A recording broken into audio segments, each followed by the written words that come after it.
days are cooler, nights are warmer, and I put the blame on you. Time moves slow, but my heart beats faster. When these eyes are looking right at you, right at you. You give me something to believe in, just what I needed. You're the closest. Let me welcome to the show the first first Black person director of the U.S. Mint, Miss Ventress Gibson. Welcome. Thank you. Hi. Thank you. Hi. Hi. You got Dr. Black pointed out Shirley Chisholm with her peace sign over your shoulder, Yes, your degrees indeed. and everything. Oh, no degrees, but So those are certificates of something. yes, appointments, Excellent. as I call them. Yes. Okay. You have no degrees? You went to No, I do university? not. Come on, tell us more about how you got to be in the position of mint money in Well, America. first, I believe that God purposes all things. Ashe. And sometimes he educates us in other ways.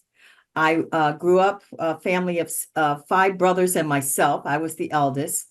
And the 3 eldest of us went into the military because of the GI Bill. And I started at University of Maryland, European Extension, while in the Navy. I was an air traffic controller, came out and started back to school. And guess what happened? I fell in love. I was going to say you got pregnant, but yes, that probably happened shortly thereafter. That's sure right. that happened because that's how that works. And I walked into the Department of Veterans Affairs after military service. I served honorably and wanted to find out about my benefits as a veteran. And they said, wait a minute, Vietnam era veteran, Black and a woman, do you want a job? And I said, well, I came out to go work for FAA as an air traffic controller. But at that time, there was a freeze on federal employment by former President Jimmy Carter. So I went ahead and started my career with the VA, stayed with VA 23 years, rose to the rank of Deputy Assistant Secretary for Human Resources, and the first Deputy Assistant Secretary for Resolution Management. And then, of course, ironically, FAA called, and I was selected to run its HR department for all aviation safety and air traffic control. And that was 50,000 employees, literally. Wow. And from there, I retired after 35 years of service, did some work for the Obama administration, did some work for other federal agencies. And then Mayor Bowser asked me when she was elected as the mayor of DC to come and work with her and run human capital for all of the District of Columbia. And she used to say that DC is the front yard of the nation and we should always have curb appeal. I love that saying from her. And what do you do to help a resident every day? So I focused on how to make sure that not only was throughout my career, I always have tried to mentor and lead and develop others. And I then, first time working state and local government, decided that this was time for me to really reach out to my community. So I made sure that we did as much as we could in the human relations space. And then I got a call from the White House when President Biden, and I said, maybe so. And I said, yes. And I did not know that the United States Mint was in their cards at that point. But then the Secretary of Transportation, of Treasury asked me would I join the United States Mint, and I said absolutely through the White House. Unanimously confirmed by the Senate, both sides, and appointed director. And this is my 3rd year in, and it's an absolutely wonderful assignment. So thank you for asking. But what does it mean to be director of the Mint?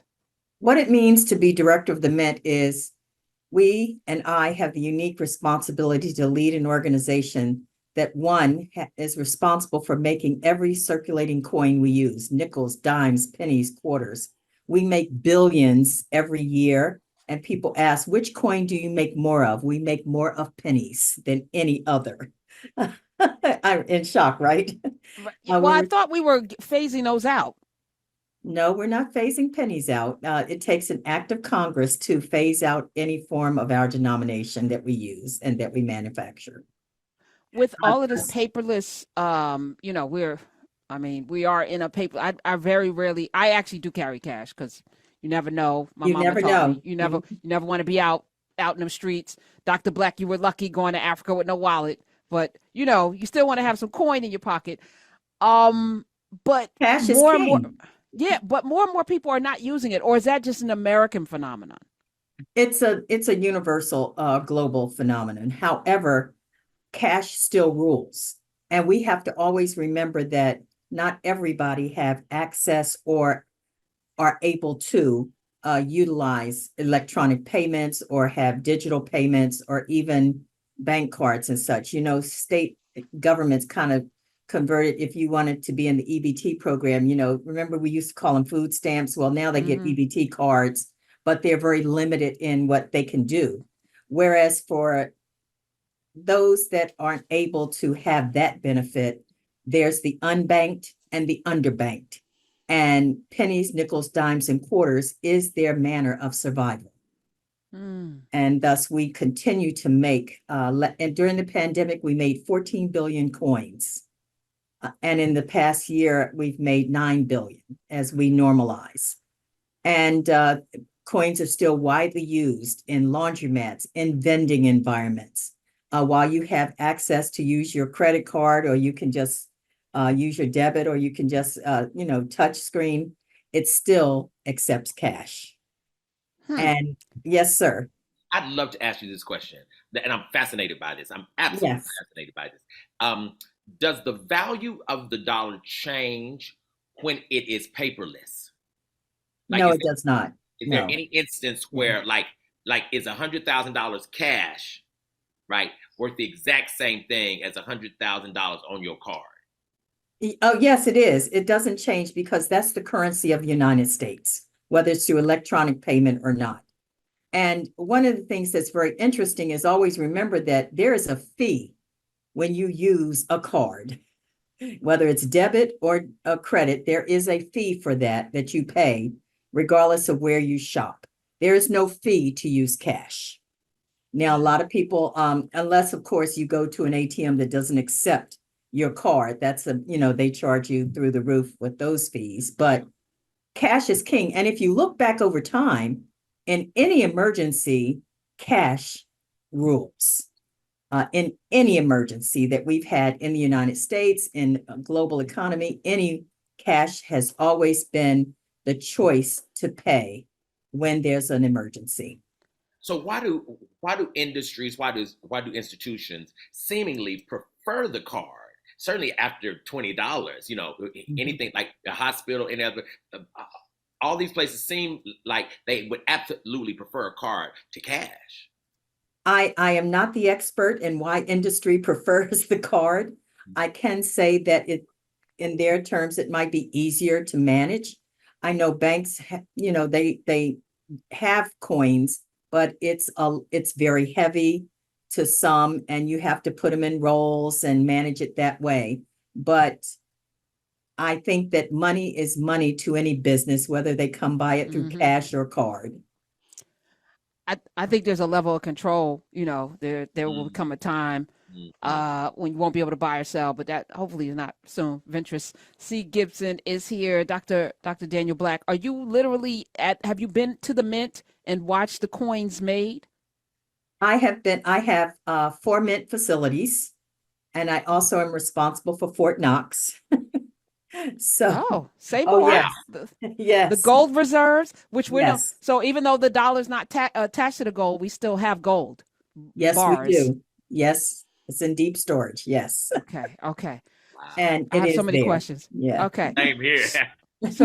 So what happens when so coins go in and out of circulation? You keep putting more and more into circulation. Are there coins that are out of circulation, and then what happens? Do you destroy them? Coins have an average life of 35 years. And then sometimes, they are mutilated on purpose or over time because of natural wear and tear. Sometimes they are lost. Guess where? in couches. Couch. and Yeah, cars. JD Vance got the coins, y'all. JD Vance is the coin. He wasn't doing nasty things to the couch. He was getting coins out the Well, couch. and as a result, so coins are sometimes lost and never recovered. Imagine what happens to all the coins that people throw in the wishing wells. Whatever happened Ah. to them, they happen. It happens. So for the most part, the coins are around. We take them out of circulation when they're mutilated, when other things happen. We also maintain a strategic reserve of coins. During the pandemic, in 1 month, we went through 2.5 billion coins. And I said, well, wait a minute, we're all at home. Why are we doing that? But 125 million households hoarded coins during the pandemic, and rightfully so. Wow. They felt that, in case Wow. you need it, you have it. That being said, again, I have 4 mint facilities: San Francisco, Philadelphia, West Point, New York, and Denver, Colorado. And of course, Fort Knox, and then headquarters is in Washington, D.C. So to be appointed director of the U.S. Mint, that sounds like a powerful position. What can you do? What can't you do? Give us some insight into your day-to-day duties and Sure. where the power is.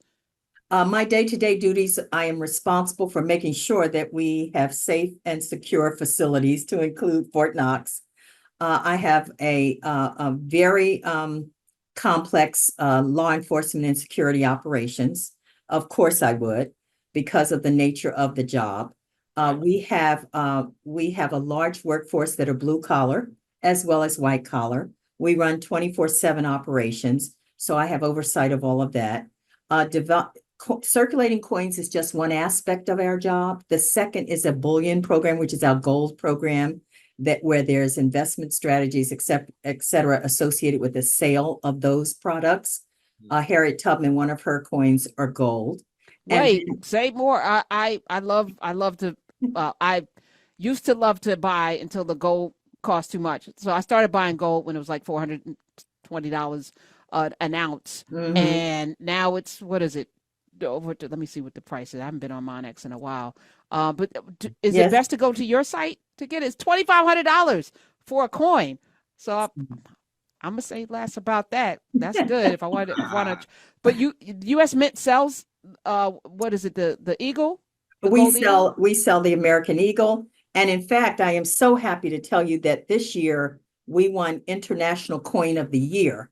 4,000 coins from globally, worldwide, compete for this coveted award, and 110 judges worldwide who are coin experts, and the United States won for the Coin of the Year, and it's our gold coin, which has a bristle pine cone tree, bristle pine tree, and eagle on the reverse. And we also then won internationally for the best gold coin of the year. So we're very happy about that. Love this. The interesting go ahead, please. No. You said something interesting. I want to hear it. Ms. Gibson. Yeah, the interesting aspect for me as the director is, as part of my responsibility, our logo is connecting America through coins. When I joined the Mint, I said, well, how are we connecting America through coins? The majority of our customer base are elderly white men. And how are we reaching the communities of color? How are we reaching indigenous people? How are we reaching women? So that all of us who are diverse in this nation can see ourselves as part of American history on coins.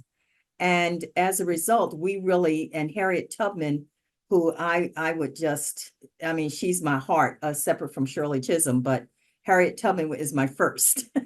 And of course, because we stand on her shoulders for the freedom we enjoy today. Yes, we have the Emancipation Proclamation. We have people that have done everything from civil rights, but we didn't walk 13 times to and from Pennsylvania and take every slave we could possibly get along that route there. So that's where and then challenges, and we'll talk about her momentarily, But part of my responsibility also includes making sure we produce coins that are considered, we produce the Congressional Gold Medals. Hidden Figures are coming out mid-September. Wow. We produce, I've reached out to communities of color because over time, a lot of people don't know, we've produced, let's see, about 20 or so different civil rights leaders, African-American, not only Rosa Parks and Maya Angelou, and of course, President Obama, but also, the Tuskegee Airmen and various military, the 16th Street Baptist Church and the girls who were killed at that time, Coretta and Dr. Martin Luther King Jr. So we really do that. And we even had in 2017, this is really great, we had an allegorical African-American gold coin, first of Lady Liberty. And as you know, Lady Liberty has been a white female allegorical figure over time. And in 2017, we had the first African-American, beautiful braids. So look up that gold coin and you'll see. I mean, France did imagine an enslaved person when they first created Lady Liberty with the chains around. I mean, so she was always African. That's right. Phenotypically. That's right. It's our imagination that makes her white. That Statue of Liberty has always been African. I want to ask a question about, because I do, I see the buffalo, which I have a gold person that I deal with. Buying from the mint versus buying from one of these gold dealers. What's the difference? Is there a premium markup through you? With and if I'm investing, I want to buy this $5 gold coin. Yeah. Actually, I do have it in a cart right now, but I want to know, how do I trade with that? Or is this something that, I can use as an investment tool? If so, I don't know if that's in your... No, it's a good question. And the answer is, when you buy from the United States Mint, you're buying from us based on what what it costs for us to produce it. When you're buying from a dealer or whomever else, there is a premium that they're allowed by law to mark it up to. That's simply it. Okay. Mm-hmm. My granddaddy used to have, I'm sorry, Dr. Black, because now you got me caught. My granddad used to have these coins and silver dollars and, from the 1800s. So I have a 1801 penny and I have a bunch of coins. How do we know the value of these things? Where would you suggest we go, Ms. Gibson? There's a book that is produced on American coins or coins that have been made by the United States Mint. We've made coins for the United States since 1792, and we're one of the few federal agencies that exist by Constitution of the United States. Unlike other foreign and sovereign mints and any other coin industry in the United States Mint is the only one authorized to make them. Now, they buy, all these companies and such buy them from us and then do what they, repackage and all of that. But the bottom line is simply this, that I would just encourage anyone who wants to start collecting coins like that 1801. There's a book and it's about yay thick, as my mom would say, yay thick. A very small $9.99 from any coin store, or you can go on Amazon and look up coin books, and then you'll have that book will give you and we produce it, not we, but the publishing company produces it every year to add the newest coins, and it will give you their value. And then you want to seek out, if you want to negotiate trading it in or finding out its value and then getting the value of it, then find a reputable dealer. And there are many out there. The coin stores tend to be very good in the local market to go to because they're passionate, or you look for a coin show. And if there's a coin show, those are collectors and companies that are looking to buy and sell. Okay. So, Dr. Black, I'm sorry. One more. No problem. Go right ahead. Getting this Harriet Tubman. So, because everything's about appreciation, we talk often on about value on the show, especially when Dr. Black is here. The Fabergé egg is only valuable because we've determined that it's valuable. It's an agreement. Like diamonds are not the most precious or rare, but we've made an agreement, and marketing has helped. with the Harriet Tubman $5, because I think that could be fire. Because I don't want her on, something that can be in a strip club. You're not throwing a $5 coin at a stripper in Atlanta. You're just not. That said, don't respond, Dr. Miss Gibson's like, no, I don't want to talk about that. But to collect Harriet Tubman, how do we have the most value? How long should we hold it? What is your suggestion on that in terms of placing value on it? If we buy it in mass, if a lot of us start buying it, will that raise the value of it? So let me just say how Harriet Tubman coin came about. Congressman Meeks and Congressman Rosen from Nevada and from New York, respectively, they co-authored the bill before Congress for a commemorative coin for two, one for Harriet Tubman and the other for the Greatest Generation Museum, World War II Museum. The Harriet Tubman commemorative coin program has two sponsors. One is the Underground Railroad at Freedom Center in Cincinnati, and the other is the Auburn home that she had in New York. And both of these recipient organizations were part of everything that brought to life for us, the U.S. Mint, to produce the coin. And I, first and foremost, I consider Black history American history. And by memorializing Harriet Tubman on these coins, we ensure that many years from now, her legacy will continue. Now, this program ends in December of this year. And already we've sold about 50,000 of her coins. And we have 3 different coins. One is silver, because what we try to do is find an affordable price point from a silver metal clad, a silver coin, I'm sorry, but it's not fully silver. It's the content of how it's made, then a silver coin, then a gold coin. And the reason why there were 3 is that it showcases her life from when she, as part of the gold coin, when she helped enslaved people to freedom, and then her values. I mean, this woman, it was social justice, it was freedom, it was liberty, it was her faith. It was her faith. And forgive me, I love Harriet, but at age 13, someone, a slave owner was chasing one of his slaves into like the equivalent of a general store.